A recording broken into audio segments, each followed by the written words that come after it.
On TVC News. Now, President of Ukraine, Volodymyr Zelensky, is expected to travel to Washington, D.C. this Friday. The Ukrainian president says although he hopes the initial mineral agreement with the U.S. will lead to further deals, no American security guarantees have been agreed yet. We have details in this report. Negotiations have been on over a deal that could grant the U.S. access to Ukraine's rare earth minerals as part of wider negotiations to end Russia's invasion, as well as U.S. involvement in a reconstruction fund for Ukraine.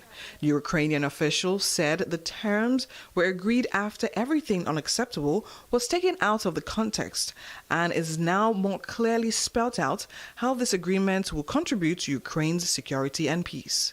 Details of the agreement are not yet known, but a major sticking point had been a demand from the Trump administration to a $500 billion share of Ukraine's rare earths and other minerals in exchange for the aid the U.S. had already provided Kyiv, which was previously rejected by President Zelensky. The U.S. has not confirmed whether the terms of a deal have been agreed. Asked what Ukraine would receive in the mineral deal, here is what President Trump has to say. I'd like to buy minerals on Russian land, too, if we can. The rare earth. They have very good rare earth also. They both do, I would say that, and oil and gas. Look, it's a great thing. If we sell this, it's great for Russia, too, because we can do deals there. They have very valuable land that isn't utilized. So something like that could take place, yeah.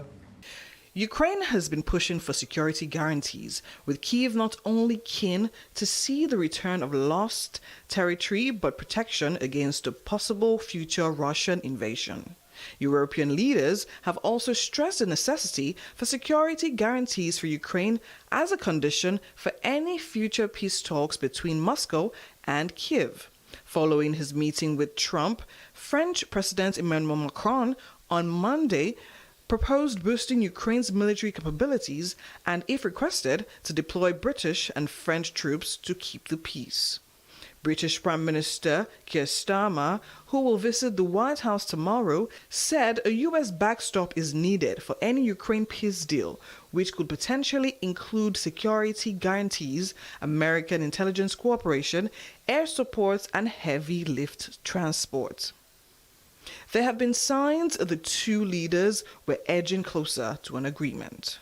Meanwhile, Russia has continued to bombard Ukraine with airstrikes, firing at least 177 drones at the country overnight into Wednesday. According to Ukraine's Air Force, of these, 110 were shot down and 66 did not reach their targets, the Air Force said.